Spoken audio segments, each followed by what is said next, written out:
Okay, ionization energy. So, apa itu ionization energy? Ionization energy adalah minimum energy required to remove 1 mole of electron from 1 mole of gases, atom or ion. So, ini adalah definition dia. Jika soalan minta definition, bagi saja directly. Tetapi, kalau soalan tanya apa maksudnya? Okay, soalan takkan tanya oral. Tapi, if you want to explain, so macam ni dalam atom ada nukleus. Okay, so ini adalah nukleus.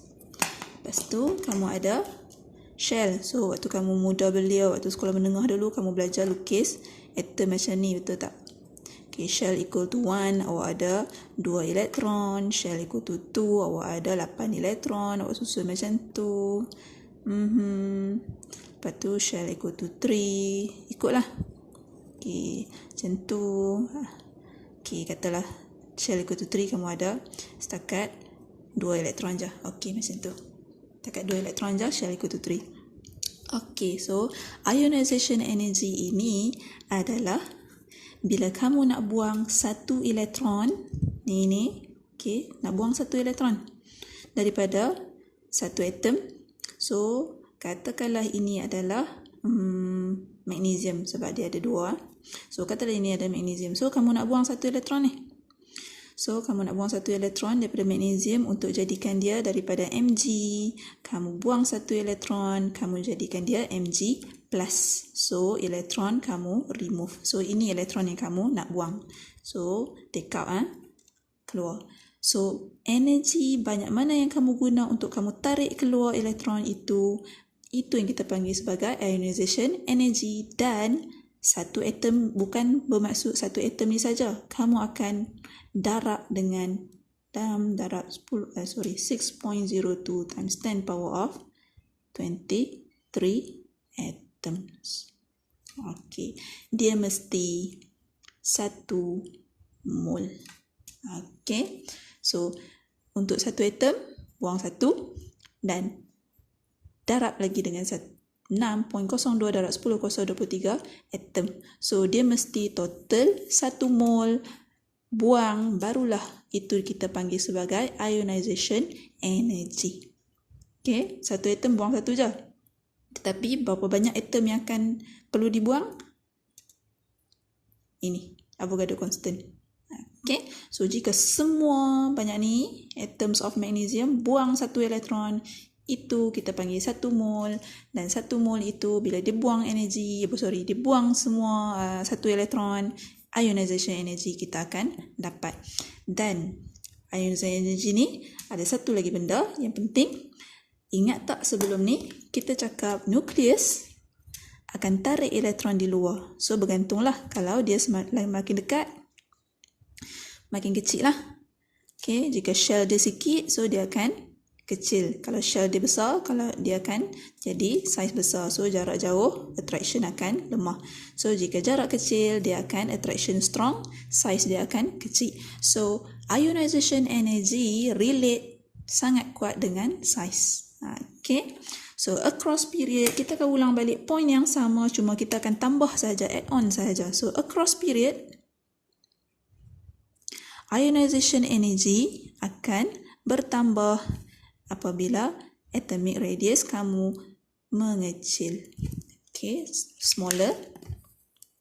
Bila saiz kamu kecil, ini nukleus, bermaksud elektron kamu dekat sangat dengan nukleus.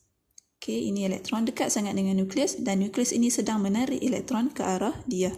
Dan kamu perlu buang elektron ini. Susah ataupun senang? Susah. Sebab dia sangat dekat dengan nukleus, saiz dia sangat kecil. Okey, bila susah, IE kamu akan jadi sangat tinggi. Okey, kamu perlukan energi yang sangat banyak untuk buang elektron daripada smaller atom. Okey, so itu poin pertama. Poin kedua dan seterusnya, kamu hanya ulang sahaja poin atomic radius sebelum ini. So, the number of proton increase, effective nuclear charge ZeV increase, attraction between nucleus and electron stronger, more energy required to remove electron, IE increase. So, 2 poin ini sahaja yang sepatutnya kamu tambah. Saiz kamu pun boleh letak dekat sini. Tapi kalau kamu letak sebagai statement pertama pun, is okay. As long as ada statement size decrease, i.e. increase. Okay. Dan satu lagi, down a group. Okay, so down a group, apa yang terjadi pada size? Size akan bertambah. Okay, so atomic radius ataupun atomic size akan bigger. i.e. akan decrease. Kenapa dia decrease? Okey, kita tengok. Tadi nukleus dekat dengan elektron. So sekarang elektron jauh daripada nukleus. Besar kan saiz dia? So ni elektron paling luar dan saya nak keluarkan elektron ni, tarik keluar. So ni nukleus tarik dan banyak shielding effect dekat situ. Sini kurang shielding effect, sini banyak. So bila saya nak tarik keluar, susah ataupun senang? Senang saja, dia jauh daripada nukleus. So bermaksud IE saya perlukan rendah sahaja. Saya boleh buang dengan mudahnya sebab dia jauh daripada nukleus dan nukleus tidak tarik dia dengan kuat. Okey, disebabkan shielding effect. So point yang awak kena ada, yang pertama yang ni, ionization energy decrease as atomic radius increase ataupun bigger. Ulang semula point untuk atomic radius. So principal quantum number increase, screening atau shielding effect increase, electron-electron repulsion stronger, attraction between nucleus and electron weaker. Okay, ini point yang ditambah. Less energy required to remove the electron and IE will decrease. Okay, so itu sahaja untuk ionization energy across and down a group. Okay, so kita ada satu lagi. Ini untuk satu atom. Untuk sejenis atom. Okey. Macam mana kalau dia minta successive ionization energy? So soalan tu keluar pasal successive ionization energy. Apa yang maksud successive ni? Macam successor juga. So keturunan daripada atom yang sama. Contoh, saya ambil aluminium. So, contoh kita akan pakai aluminium. So, aluminium kita ada 13 elektron. 13 elektron. So, kalau saya lukis petala dia, so yang pertama, tu nukleus. So, kita ada 2 elektron dekat sini. Lepas tu kita ada 8 elektron ni. Ikut lukisan sekolah menengah kamu. Nak mudah faham. Ini untuk kefahaman sahaja, bukan untuk real punya drawing. Okey, so 1, 2, 3. Okey, so kita ada 13 elektron, 2 dekat inner. Ini kita panggil inner shell. Lepas tu kita panggil outer. Ini adalah outermost shell. Okey, bila dia yang paling luar kita panggil outermost. Bila dia dalam sikit kita panggil inner. Tapi tak adalah inner betul. Ini inner juga, lagi inner shell. Okey. So, apa itu successive ionization energy? Dia bukan satu, dia banyak. Tetapi berlaku kepada atom yang sama. So, saya buang satu elektron yang pertama. Itu adalah IE. Kita letak sebagai IE1. Kita akan mula buang dari luar. Kita tak akan buang start daripada dalam. Kita akan buang elektron start daripada elektron yang paling mudah untuk dibuang. So, yang paling luar lah. Kita nak tarik keluar. So, IE1 itu. Kemudian, daripada AL, dia akan bertukar menjadi Al plus lah. So, satu elektron sudah buang. So, itulah IE1. Kemudian, saya nak buang lagi elektron yang kedua. So, masih di petala yang keluar, yang paling luar. So, ini kita panggil sebagai IE2. So, sekarang daripada Al plus bertukar menjadi Al2 plus. So, itu adalah IE2. Okay. So, 2 tu kita boleh reflect kepada charge dia. Dia bertukar menjadi 2 plus. Kemudian, saya buang lagi yang paling luar juga. Lagi luar tak habis, jangan masuk dalam. Okay. So, daripada Al 2 plus bertukar menjadi Al 3 plus. Kemudian, saya buang lagi. Okay. So, sekarang di luar sudah habis. Baru saya masuk ke dalam sedikit. So, dah luar 3 je. So, saya dah buang dah ketiga-tiga ni. Yang ni IE 3. So, saya dah buang ketiga-tiga. So, sekarang saya nak masuk ke dalam. So, bila saya nak masuk ke dalam, ada sesuatu yang akan berlaku. So, apa itu sesuatu? Kita tengok kepada explanation. Okay, so successive ionization energy always increase. Since removing one electron will increase F, so pull the remaining electron closer together to the nucleus. Okay, so Bila saya buang, dia semakin kecil. Thus, removing the next will be harder and require more energy than previous electron. So, bila saya buang satu, IE2, saya nak buang, IE ni akan lebih banyak daripada IE1. So, bila saya nak buang IE3, akan lebih banyak daripada IE2 sebab saiz dia bila saya buang satu, dia akan mengecil. Bila saya buang lagi, dia akan mengecil. Okay? So, pattern in successive ionization energy will give evidence to the energy level in the atom. Kita boleh tahu dia ada berapa valence elektron. So, ini specialnya successive ionization energy. Okay, so pattern of successive ionization energies are evident for electron configuration in atom. For example, aluminium given. So, aluminium, ini dia punya successive dia. So, kita akan start dengan elektron pertama dibuang. So, ini yang kita panggil sebagai IE1 ni. IE1, IE2, IE3. So, ini bermaksud elektron pertama dibuang. First remove. Di manakah dia di-remove? Yang paling luar sekali. Okey. Kemudian second pun luar, third pun luar. Apa terjadi bila saya nak remove dia daripada petala yang baru? Petala pula. Shell yang baru.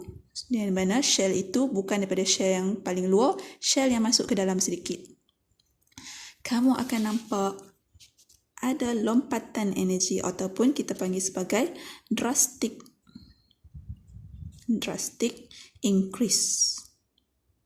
Okay, so itu adalah drastic increase. So, bila kita nak jump daripada shell yang paling luar, ini kita panggil sebagai outermost shell, kepada shell yang lebih dalam, so ini kita panggil sebagai inner shell. Okay, ini outermost yang kat luar ni. Kemudian kita dah habis dah elektron kat luar, kita nak masuk dalam. So, ini dia akan berlaku lompatan sedikit. Sebab apa?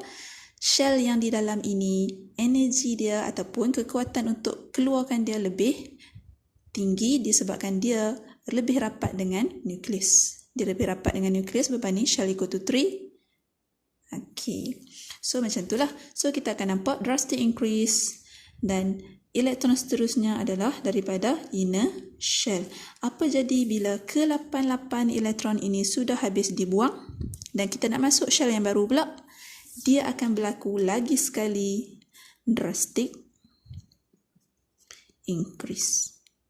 Bermaksud dia sudah masuk ke shell lain. So, bila saya nampak saja jam, ini bermaksud yang ni shell lain. Yang ni shell lain. So, bila saya nampak lagi sekali, oh, ada lagi shell lagi. Satu. So, kita panggil ini shell. Inner shell yang di sini. Yang ni, kita panggil innermost shell. Okay, lagi dalam. Okay. So, apa yang kita boleh deduce daripada graph? Okay, banyak. So, yang pertama, bila kita tengok saja large jump in ionization energy reveal where electron are being removed from the inner shell. So, bermaksud 1, 2, 3, ini kita panggil sebagai ni, ketiga-tiga elektron ini sebelum dia drastic, ini adalah number of valence electron. Okay, so itu adalah number of valence electron. Dan elektron keempat ini tiba-tiba dia naik.